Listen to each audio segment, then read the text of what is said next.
Rogue Logic. This is the way. Good afternoon, everyone. I would like to start out by asking, as usual, if you could subscribe to my channel, and of course hit notifications so you know when I have new material. It would be a huge help, and I could grow the channel, and I would really appreciate it. So that out of the way. What I'm going to say to begin with today is going to sound negative, and I'm a big believer in being positive all the time. Having survived cancer will kind of do that to you, but I can't help but go with what I have been watching and viewing with the discourse in our country right now as far as politically. And so far, I just see that 2024, I do worry quite a bit about what could be happening then. Just because what I'm going to talk about today, and the reason I don't want this to sound negative is because, let me sum up right away. My prediction, I think, is not so bright, but I always say, no matter what, we are going to fight against this. We are going to prevail, and I do believe that despite what's going on right now, which is so utterly divisive and allowing, I'm not going to get into this today, but just especially Marjorie Taylor Greene, but also other people normalizing our differences being big enough where we're going to possibly have sedition and civil war. And we've got to get back to understanding that despite our differences, we are the United States of America, and we need to preserve that for our own well-being. That being said, I personally don't see 2024 going in a direction that I think is going to be agreeable to me and other progressives. And, a lot of that will have to do with if there really are going to be any indictments and things of that nature. But so what I mean by being positive no matter what is, even if things go in that direction, I do believe that history has proven, especially people who have freedom to begin with, they're not going to take to having their freedoms taken away. So what I mean is, you're always going to have the fight there, and maybe that's something that needs to happen. It's a shame, but I hope not. So what I wanted to start out with was point number one, which is, point number one is this: Fox News hosts, meaning Tucker Carlson, Sean Hannity, Janine Pirro, and others, it has been shown through their own texts, through their own communications, that they didn't believe the 2020 election lies, that it was stolen. So I'm going to refer to an article here, and this article is, I'm going to put it up on the side. And I'm only going to hit a couple points because people have spoken about this quite a bit. But, okay. The hosts Tucker Carlson, Sean Hannity, and Laura Ingraham, as well as others at the company, repeatedly insulted and mocked Trump advisors, including Sidney Powell and Rudolph Giuliani, in text messages with each other in the weeks over the election. According to a legal filing on Thursday by Dominion Voting Systems, they're suing, let me skip ahead. Sidney Powell is lying, by the way. I caught her. It's insane. Mr. Carlson, meaning Tucker, wrote to Miss Ingraham on November 18th, 2020. Miss Ingraham responded, Sidney is a complete nut. No one will work with her. Ditto with Rudy. Okay, so there you have it. Mr. Carlson continued, our viewers are good people and they will believe it, he added, making clear that he did not. I may just cite one more just to see if it really has relevance or it hasn't been said over and over. I don't really need to. With this point, all I need to finish up by saying is, okay, now you have the actual proof, and you're going to see where I'm headed with this video. So they didn't believe what they were saying. They peddled it anyway, and they did an extreme amount of damage to democracy, because you have a lot of people who, unfortunately, their only outlet for watching the news is Fox News, and so that's what they believe. That's problematic, and so here we are. We have proof. They've said, that they've have it. There it is. They did this. Okay, so we'll keep that on the back burner for a moment, and we'll go to point number 2. We also have all of the courts stating that there is no widespread voter fraud evidence at all, enough to have any court cases other than the ones that were dismissed for the 2020 election. So just briefly, the state and federal judges dismissed more than 50 lawsuits presented by then President Donald Trump and his allies challenging the election or its outcome. The Post, let's see. U.S. security officials have said the election was the, quote, the most secure in American history, end quote. So again, I don't really need to go on too much from here. We all know how widespread the voter fraud issue became. Again, this has set a horrible divide between so many people in this country, and unfortunately, a lot of people who are very prone to conspiracy theories and believing things that just aren't there. The one personal point I'm going to put in here, which really bothers me so much, and I almost have to feel like, someone's going to say this, well, of course you're saying this because it's going your way. In this case, yes, it happens to be with the side that I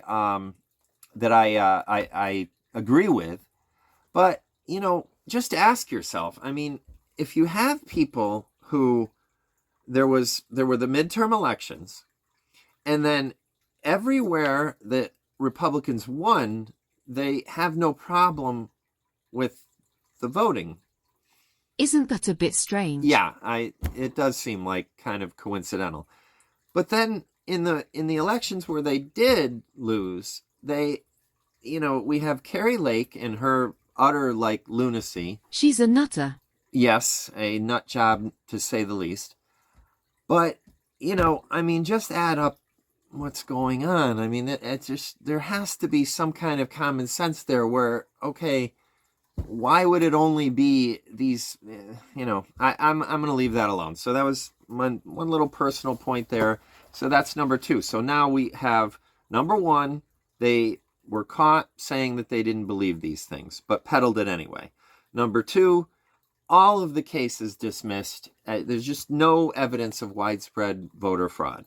Okay, so now we move on to more recent news with Rupert Murdoch.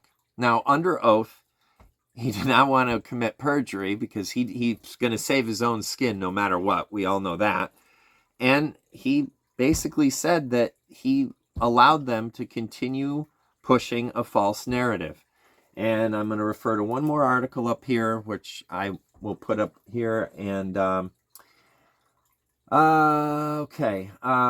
Media magnate Rupert Murdoch knew that the hosts on his prized Fox News channel were endorsing lies from the then President Donald Trump about election fraud.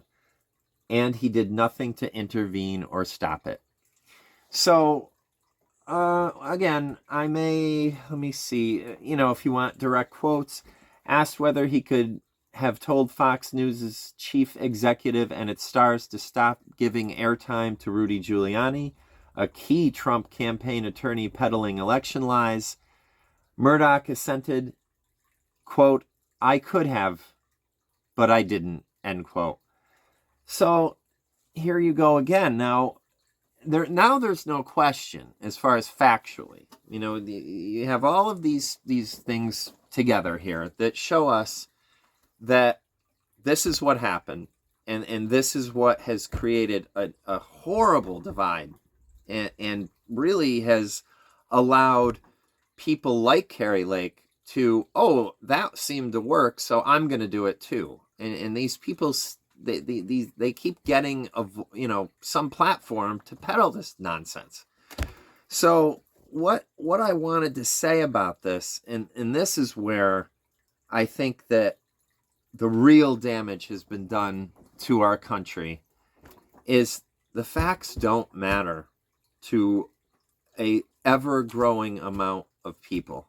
And that's where I think we have the major problem here. All right, welcome back. What I'm trying to say is that, I myself, and I can see it in many people who are out there reporting on these things, there's so much fire beneath what we have to say, and, they're like, okay, well, here are the facts now. So could we please go back to living in a world where the facts are there, whether you agree with them or not, whether you like them or not. And unfortunately, that's the severe damage that I think has been done. There's people, the facts just don't matter. To me, I sit back and from either the national scale, what I watch, and see people saying that I don't know, and as well as people around me, I just sit there and I just wonder how can this weird phenomenon of cultism, really, where you just go down this rabbit hole deeper and deeper of beliefs that it's almost, to one degree, I do believe it has to do with something similar that happens with people who are heavily indoctrinated into their chosen religion, or what's usually chosen for them by their parents or whatever. This is the way it is. I don't want to talk about anything else, and this is easy for me. And that I think is a small part of this. It's like, okay, this is what I like, this is what I want, and I don't want to hear anything else. That is bad enough. But then when you actually have people who, now the truth doesn't matter, and I know there's many ways of people, we can all put, oh, well, the truth is one thing to one but that's fine. There's also facts. There are facts. People don't, they like to play around with words. Okay, can you have an opinion whether maybe somewhere in the recesses of some forest somewhere is there a Sasquatch or Bigfoot? Maybe. I personally always go with this argument with that. If there's one, there's got to be a lot more. You can't have just one. Bigfoot hasn't been creeping around here for the last 150 years, and he's one Bigfoot. Now, well, I'm not saying it's utterly impossible, but I doubt it. Let's just say that's even more doubtful. So you can have a difference of opinion on, is there a Bigfoot somewhere? A Sasquatch, a Yeti, whatever? Maybe, but it doesn't seem likely. It just doesn't seem like there's any hard physical proof, but it's debatable. But then when you have consistent factual numbers, consistent knowledge that, okay, this just doesn't add up, then after a while, if you don't want to believe facts, it's what leads people to think things like the world was made in 7 days and it's 4,000 years old. And I know, again, people are going to be like, why'd you have to bring that up? Well, it is a ridiculous concept, even if you do believe in a higher power, which, again, that has some plausibility. I myself kind of shy away from that, but not entirely. It's possible. But people need to get back to thinking that facts and the truth matters. So with that, I'm going to say this. no matter what happens in 2024, we are the United States of America. I am not like some, huge flag waving, that type of patriot, but I do believe that we have a flawed system that we can work on. And the talk of sedition, the talk of civil war, forget about all the facts of logistics not working out. It's just, no, we're not there. I'm going to refer to Marjorie Taylor Greene again. Everyone she talks to is saying this. No, they're not. Well, maybe she talks to, but I give a damn. I could give a shit what she has to say, because she's proven herself to be very unreliable and very self-serving and very stupid. So, again, let's resist this no matter what. And I hope everyone has a great Wednesday night. And be kind to one another whenever you can, almost all the time. Since I would like to do it again one more time, please like and subscribe and hit notifications so that you can keep up with my content. It would really help my channel out a lot, and I do appreciate it. And be kind to animals. We are their voice, and they need us to speak for them, and they give us everything. And I love them. All right. Peace.